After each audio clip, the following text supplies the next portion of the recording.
오늘은 요한복음 15장 18절로 16절 4절까지 말씀을 통해서 세상이 미워하는 예수님과 성도라는 제목으로 은혜를 나누겠습니다. 예수님을 믿고 거듭난 사람은 그의 삶에 아름다운 변화가 있어서 그 주위 사람들로부터 인정을 받고 또 칭찬을 받는 삶을 살아야 합니다. 성경에 보면 예루살렘에 세워진 초대교회에서도 이런 현상이 있었음을 볼 수 있습니다. 사도행전 2장 44절로 47절에 보니까 믿는 사람이 다 함께 있어 모든 물건을 서로 동용하고 또 재산과 소유를 팔아 각 사람의 필요에 따라 나눠주며 날마다 마음을 같이하여 성전에 모이기를 힘쓰고 집에서 떡을 떼며 기쁨과 순전한 마음으로 음식을 먹고 하나님을 찬미하며 또 온 백성에게 칭송을 받으니 주께서 구원받는 사람을 날마다 더하게 하시니라. 여기에 믿는 사람이라는 것은 예수님의 제자들만을 일컫는 말이 아니라 오순절날 베드로의 설교를 듣고 예수 믿은 지 얼마 안 된 초신자 3,000명을 포함한 말입니다. 그런데 이들의 삶이 변화되어서 자신들의 재산을 팔아 가난한 자들에게 나눠줄 정도로 선행을 베푸는 사람들이 되었고 한마음이 되어 성전에서 말씀과 기도와 예배에 전념하고 집에서는 떡을 떼며 기쁨과 사랑이 충만한 삶을 살 때 이것을 보던 모든 사람들이 하나님께 찬양하며 또 그들을 칭송한 아름다운 교회였음을 알 수가 있습니다. 거기서 나타난 열매가 날마다 구원받는 사람이 더해지는 교회의 부흥과 하나님 나라의 확장이었습니다. 우리 레이크뷰 연합교회를 통해서 예수를 믿고 신앙생활을 하는 여러분들에게도 이러한 삶의 변화가 있어서 하나님께 영광 또 많은 사람들에게 칭찬을 받으며 덕을 끼치는 여러분 되시기를 주의 이름으로 축원합니다. 그런데 오늘 본문 말씀을 보니까 우리가 깨달아야 될 또 하나의 진리가 있는데 그것은 우리가 예수님을 믿고 변화된 삶을 살 때 칭찬을 받는 것뿐만 아니라 또 미움과 욕도 함께 받을 것이라는 것입니다. 오늘 본문 요한복음 15장 18절에 이렇게 시작을 합니다. 세상이 너를 미워하면. 오늘 이 짧은 본문에 미워한다라는 말이 7번이나 나옵니다. 예수님은 이 말씀을 그저 지나가는 말씀으로 하는 것이 아니라 성도들이 이 세상에서 미움받을 각오를 단단히 하고 살아야 한다는 말씀을 당부하고 계시는 것입니다. 그리고 미움만 받고 끝나는 것이 아니라 우리가 박해를 받을 것이며 견디기 힘든 고통도 받을 것이라고 말씀하셨습니다. 요한복음 16장 2절에 이르기를 사람들이 너희를 출교할 뿐 아니라 때가 이르면 물은 너희를 죽이는 자가 생각하기를 이것이 하나님을 섬기는 일이라 할지니라. 여기에 강도가 점점 심해지는 걸 볼 수 있습니다. 우리가 세상에게 미움을 받는 것뿐만 아니라 핍박을 받고 출교, 즉 쫓겨나고 나중에는 주님을 위해 순교하는 그것도 하나님의 이름으로 우리를 죽인다라고 생각하는 사람들에게 죽임을 당하는 일까지 있을 것이라고 말씀하십니다. 예수님이 예언하신 대로 초대교회 성도들은 로마의 핍박을 받고 예수 믿는다는 그 한 가지 이유 때문에 원형 경기장에서 사자에게 물어뜯겨 죽음을 당하는 순교의 피를 흘리고 말았습니다.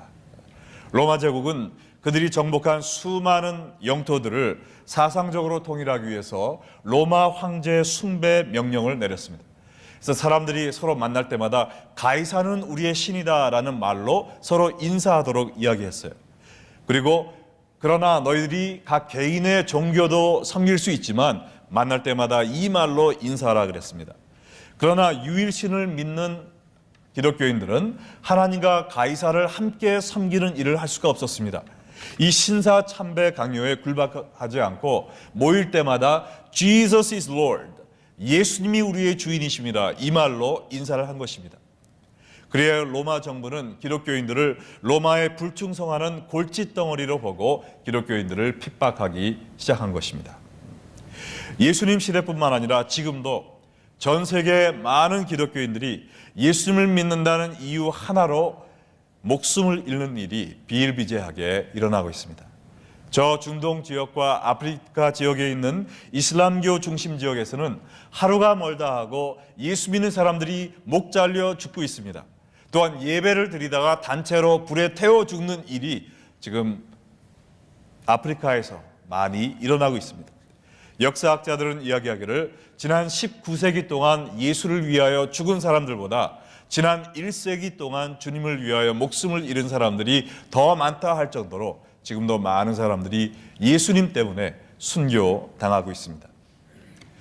이번 주 새벽 이슬의 해설란에 제가 쓴 대로 청교도 정신으로 시작한 이 미국에서도 1963년 종교자유법을 개정하여 공립학교에서 기도를 금지시킨 후부터 점점 타락하기 시작해서 하나님을 떠나 살고 성적 타락과 동성 결혼, 이러한 죄악을 우상시하고 상대적으로 기독교인들을 핍박하고 차별하는 이러한 현상이 점점 거세게 일어나고 있습니다.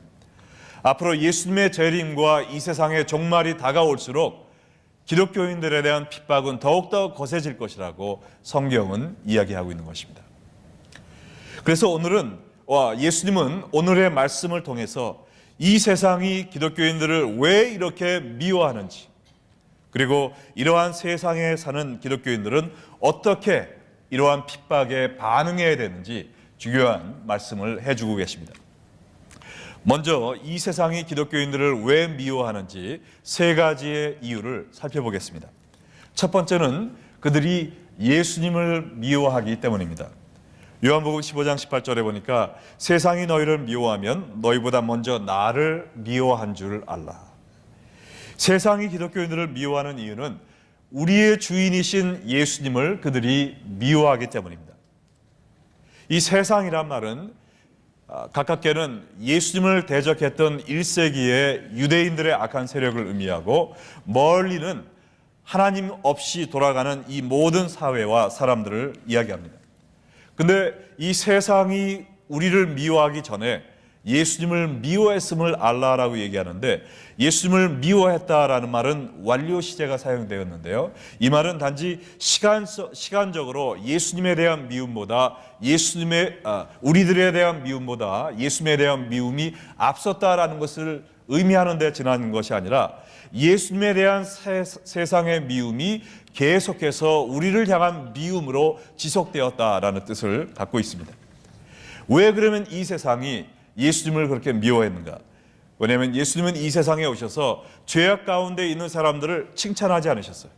너희가 죄 가운데 살고 있고 이 죄를 회개하지 아니하면 하나님의 심판을 피할 수가 없다라고 경고하셨습니다.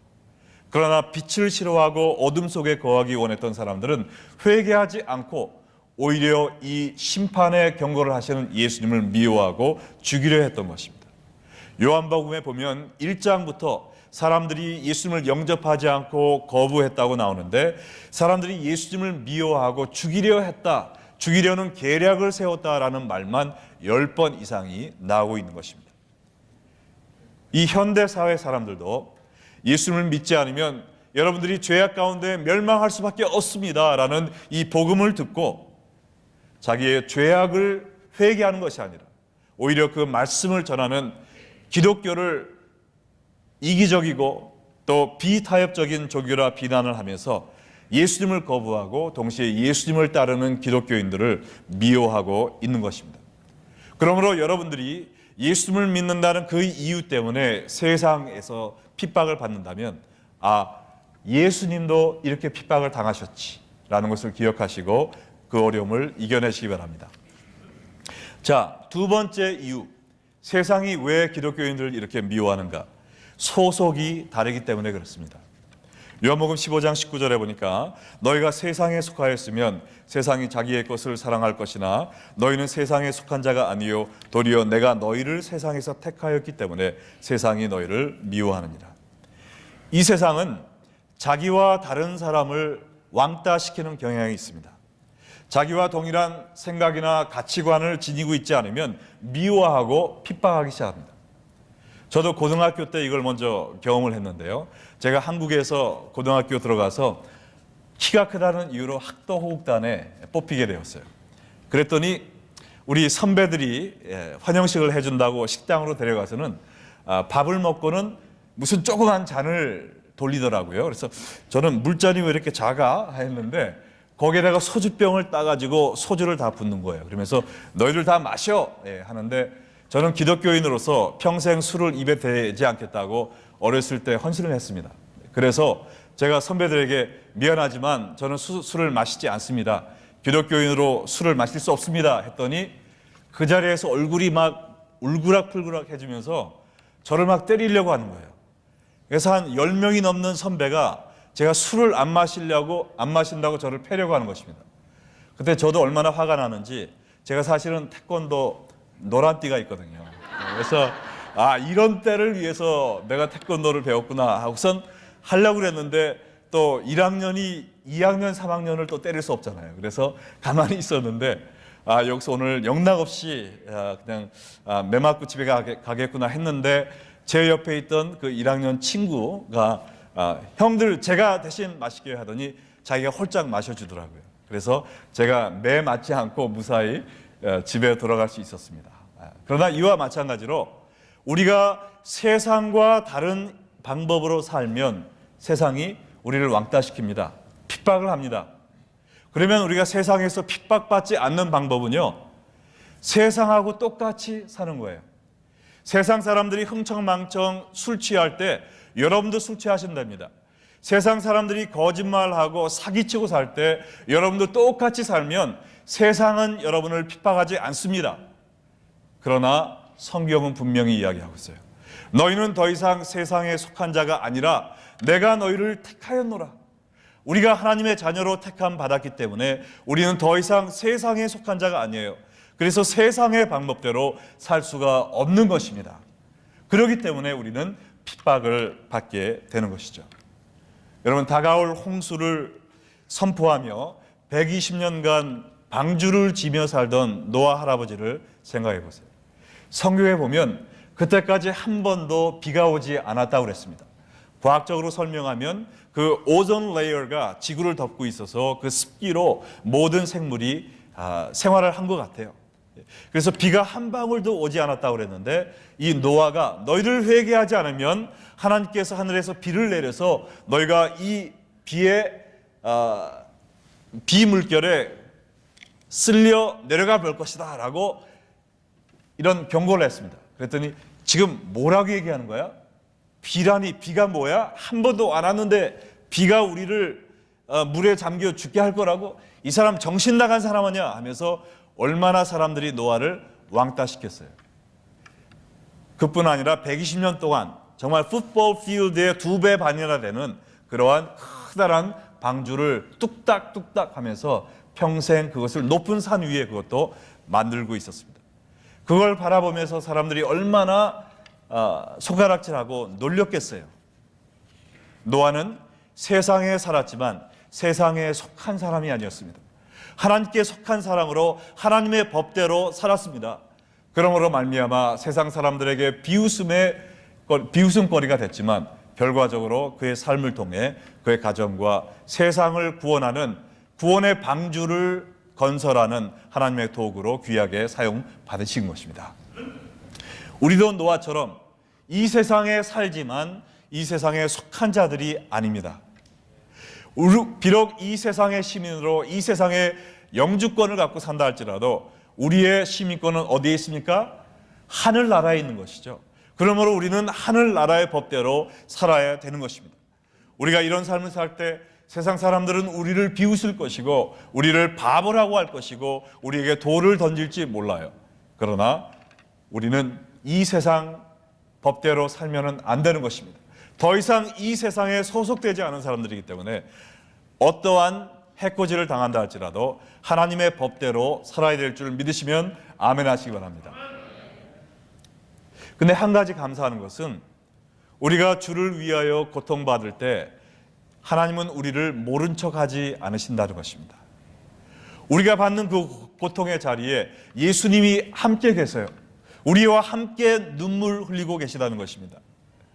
여러분, 사도 바울이 사도가 되기 전에 예수 믿는 사람들을 핍박을 했습니다. 그 사람들을 잡아 죽였어요. 또 감옥에 쳐넣었습니다. 그래서 어느 날 다메섹에 있는 성도들을 감옥에 집어넣기 위해서 가던 도중에 예수님을 만났습니다. 그때 예수님이 바울에게 뭐라고 하셨죠? 사도행전 9장 4절에 이렇게 말씀하셨습니다. 땅에 엎드려져 들음에 소리가 있어 이르시되 사울아 사울아 내가 어찌하여 나를 박해하느냐. 이 바울은 그 사울 시절에 예수님을 직접적으로 만난 일이 없습니다. 예수님을 직접적으로 핍박한 일이 없어요.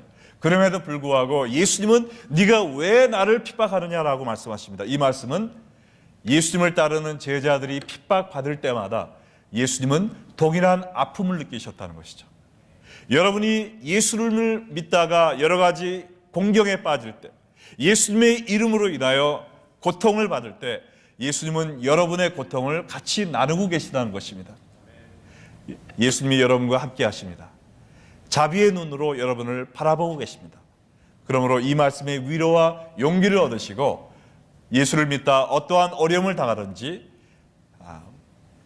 포기하지 마시고 계속해서 주님을 섬기는 여러분 되시기를 주의 이름으로 축원합니다. 자, 세 번째로 세상이 예수 믿는 사람들을 미워하는 이유는 하나님을 모르기 때문입니다. 요한복음 15장 21절에 보니까 그러나 사람들이 내 이름으로 말미암아 이 모든 일을 너에게 하리니 이는 나를 보내신 이를 알지 못함이라. 예수님을 보내신 하나님을 믿지 않고 인정하지 않으니 하나님의 이름으로 와서 회개를 촉구하신 예수님을 받아들일 수 없었던 것입니다. 그러나 우리는 이러한 핍박하는 사람들을 긍휼히 여기는 마음을 가져야 돼요. 왜냐하면 그들이 하나님의 진노와 심판을 자기들 앞에 쌓아놓고 있기 때문에 그렇습니다.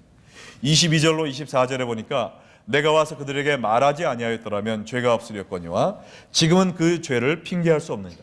예수님께서 그들에게 구원의 복음을 전하지 않았더라면 몰라도 복음을 전했기 때문에 그 복음을 받아들이지 않고 예수님을 미워하는 사람들은 형벌을 피할 수 없다는 말입니다.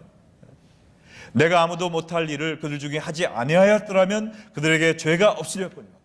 예수님이 아무도 하지 못하는 오직 하나님만이 할 수 있는 이런 기이한 표적을 행하지 않았더라면 그들이 저는 예수님이 누군지 몰라요 라고 할 수 있겠지만 그들은 예수님을 보았어요. 하나님을 보았습니다. 하나님이 예수님을 통해 하신 일을 보았어요. 그럼에도 불구하고 예수님을 미워했기 때문에 그들은 심판을 피할 수 없다는 것입니다.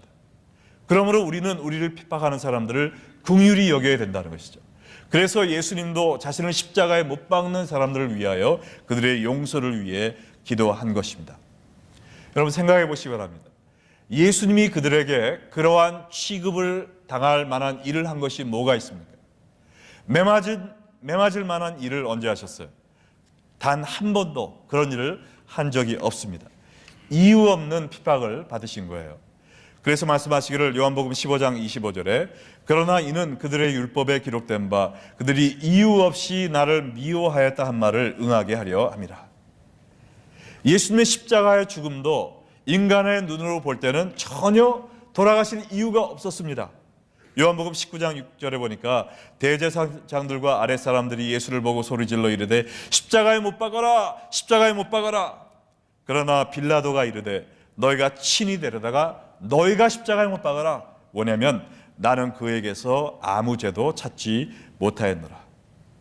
예수님을 재판한 총독 빌라도도 예수님이 십자가에 못 박혀 돌아가셔야 하는 이유를 찾지 못했어요.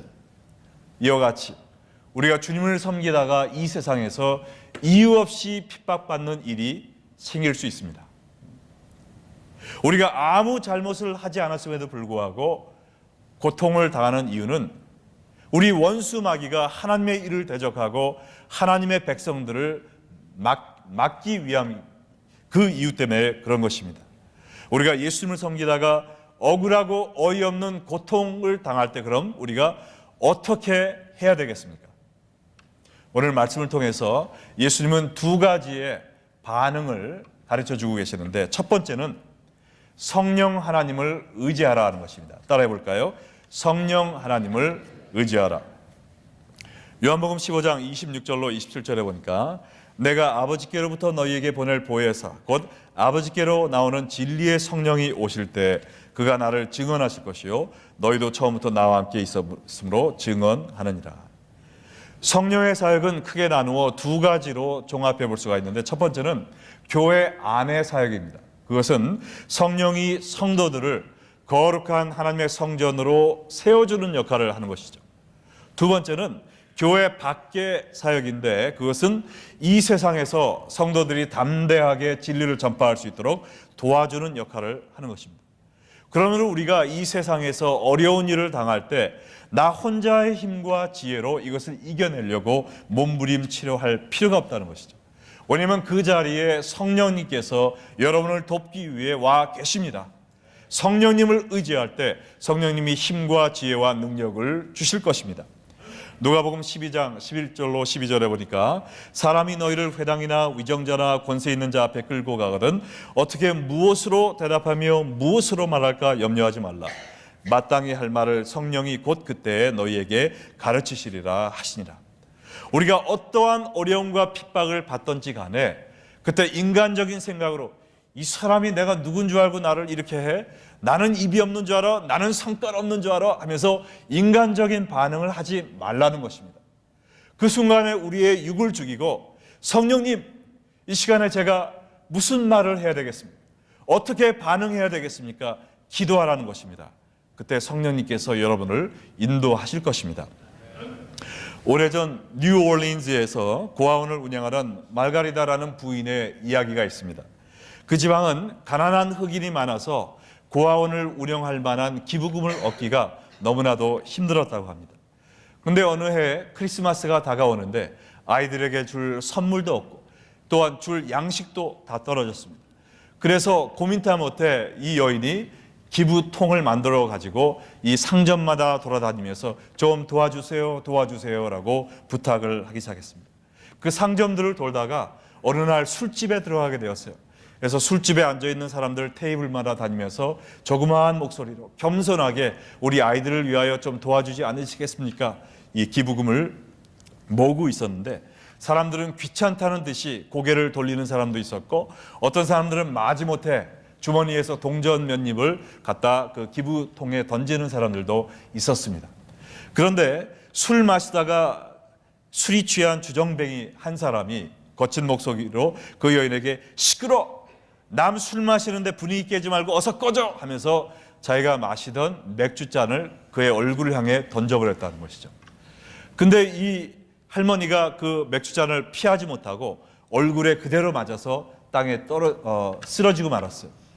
이 이마에서는 피가 철철철철 흐르기 시작합니다. 맥주잔은 땅에 떨어져 산산조각이 되었어요. 사람들이 술 마시다 이 소란한 것을 보고 이 여인이 어떻게 반응할까 그것을 보기 위해서 다 모든 눈이 그 여인에게 집중되었습니다. 만약 여러분이 예상치 않게 기부금을 걷다가 술잔에 맞아서 맞박이 터진 그러한 상황에 처했으면 여러분은 어떻게 반응하셨겠어요? 이때 이 여인은 주머니에서 손수건을 꺼냅니다. 자기의 얼굴에서 흐르는 피를 닦았어요. 그리고는 땅에 떨어져 부서진 그 유리잔 조각들을 모아서 손수건 위에 담았습니다. 그리고 일어나서 그 잔을 던진 사람에게 이렇게 이야기를 했다고 합니다. 선생님, 고맙습니다. 이 잔은 저에게 주시는 선물로 알고 감사히 받겠습니다. 그러나 우리 불쌍한 고아 어린이들을 위해서는 무엇을 주시겠습니까? 이 말씀을 들은 모든 술집에 있던 사람들은 아무 말도 할 수 없이 침묵하였다고 합니다.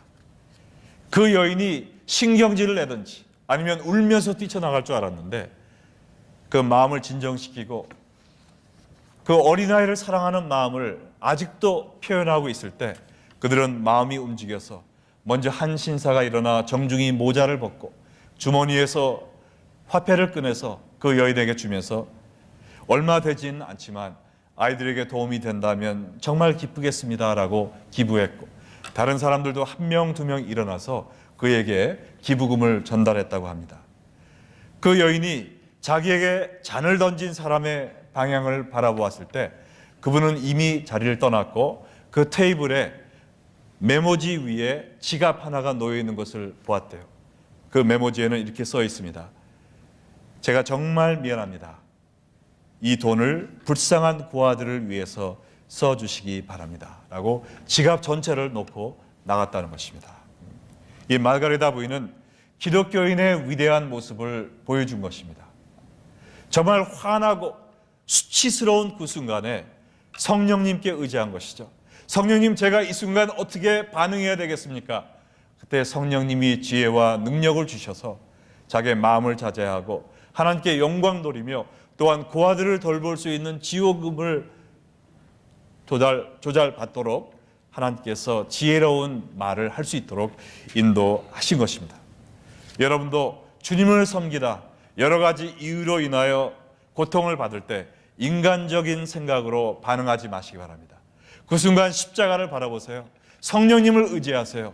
하나님께서 여러분에게 할 말을 넣어주시고 또한 취해야 될 올바른 행동을 취하게 하여 주실 줄로 믿습니다. 자, 두 번째로 또 마지막으로 우리가 이유 없이 핍박을 받을 때 취해야 될 행동은 실족하지 말고 기뻐하라 하는 것입니다. 따라해 볼까요? 실족하지 말고 기뻐하라. 예수님이 이 요한복음 15장의 말씀을 주신 이유가 16장 1절에 나와 있습니다. 거기에 보니까 내가 이것을 너희에게 이름은 너희로 실족하지 않게 하려 함이니. 실족하다라는 것은 낙심하여 믿음에서 떠난다는 것입니다. 우리가 주를 섬기다 여러 가지 고통을 받고 오해를 받고 또 사람들이 나를 욕하고 그런 경험을 할 때 낙심하여 에이 안 해, 내가 왜 이걸 해? 하면서 모든 것을 포기하기를 원하는 마음이 듭니다. 이것은 누가 원하는 걸까요? 사탄 마귀가 주는 생각이죠. 예수님은 무엇을 원하실까요? 낙심하지 말고 좌절하지 말고 실족하지 말고 오히려 그것을 기뻐하며 감사하라는 것입니다. 마태복음 5장 10절에서 12절에 예수님은 이렇게 말씀하셨습니다. 의를 위하여 박해받는 자는 복이 있나니 천국이 그들의 것임이라. 나로 말미암아 너희를 욕하고 박해하고 거짓으로 너희를 거슬러 모든 악한 말을 할 때 너희에게는 복이 있노라. 기뻐하고 즐거워하라. 하늘에서 너희 상이 큼이라. 너희 전에 있던 선지자들도 이같이 박해하였느니라. 우리가 예수의 이름을 위하여 핍박을 받을 때 천국이 우리의 것이 되는 복을 주신다고 하셨습니다. 할렐루야. 천국에서 큰 상을 주실 것이라고 약속하셨습니다. 그리고 우리가 선지자들과 동일한 성령 충만한 삶을 살고 있음을 확인하게 될 것입니다. 베드로 전서에도 이야기하기를 4장 13절과 14절에 오히려 너희가 그리스도의 고난에 참여하는 것으로 즐거워하라. 이는 그의 영광을 나타나실 때 너희로 즐거워하고 기뻐하게 하려 합니다. 너희가 그리스도의 이름으로 치욕을 당하면 복 있는 자로다. 영광의 영 곧 하나님의 영이 너희 위에 계심이라. 우리가 그리스도의 고난에 참여할 때 기뻐하라고 그랬습니다. 왜요? 그의 영광을 나타나실 때. 이것은 예수님의 재림을 의미하죠. 하나님의 심판날 천국의 도래를 의미합니다. 그때 우리에게 큰 기쁨과 즐거움이 있도록 하나님이 우리에게 큰 상을 내리시겠다는 것을 의미합니다. 우리가 주를 위하여 고난받을 때 하나님의 영이 우리와 함께 하신다라고 이야기하셨습니다. 그러므로 우리가 하나님을 섬기다가 마음의 상처를 받고 여러 가지 아픔을 경험할 때 좌절하고 낙심하고 포기하는 것이 아니라 오히려 기뻐해야 될 줄을 믿습니다. 그런데 우리가 한 가지 주의해야 될 것이 있습니다. 이것은 나의 실수로 욕을 먹으면서 내가 예수님을 위하여 핍박받는다고 착각하지 말라는 것이죠. 조금 전에 읽어드린 베드로전서 4장 말씀을 계속 보면 15절 16절에 이런 말씀이 있어요. 너희 중에 누구든지 살인이나 도둑질이나 악행이나 남의 일을 간섭하는 자로 고난을 받지 말려니와 만일 그리스도인으로 고난을 받으면 부끄러워하지 말고 도리어 그 이름으로 하나님께 영광을 돌리라. 주님을 위해 고난받는 것은 아름다운 일이지만 내가 잘못하고 내가 죄를 지어 살인하고 도둑질하고 악행하고 괜히 남의 일에 간섭함으로 말미암아 내가 해야 될 말도 아닌데 사람들 있는 데서 내 마음에 안 드는 사람 당신은 좀 조심해요 뭐라고 이렇게 막 쏴붙인단 말이죠. 그리고 내 생각에는 내가 바른 말 했어 오늘. 근데 하나님은 그런 걸 원치 않으시잖아요. 잘못하는 사람이 있으면 겸손한 마음으로 1대1로 가서 잘 사랑하는 마음으로 타일러야 되는데, 사람들 앞에서 내가 더 잘하는 것처럼 막 말을 쏴붙이곤 그 사람이 기분 나빠서 당신 왜 그래 하면서 이렇게 또 나한테 대들면 마음속으로, 아, 내가 오늘 예수님의 이름으로 핍박을 받는구나. 할렐루야. 나는 참 좋아. 이런 착각하지 말라는 것입니다. 주를 위하여 받는 고난은 하나님이 기뻐하시지만, 내가 바보같이 행동함으로 인하여 남에게 욕을 먹을 때는 욕 먹어도 싸다는 거예요. 그러니까 남이 나를 욕할 때, 남이 나를 비난할 때 제일 먼저 해야 될 것은 내가 이 비난받아 마땅한 짓을 했는가 안 했는가, 내 자신을 돌아보는 것입니다. 아니, 감히 나에게, 그게 아니에요. 먼저 내 자신을 돌아보는 것입니다.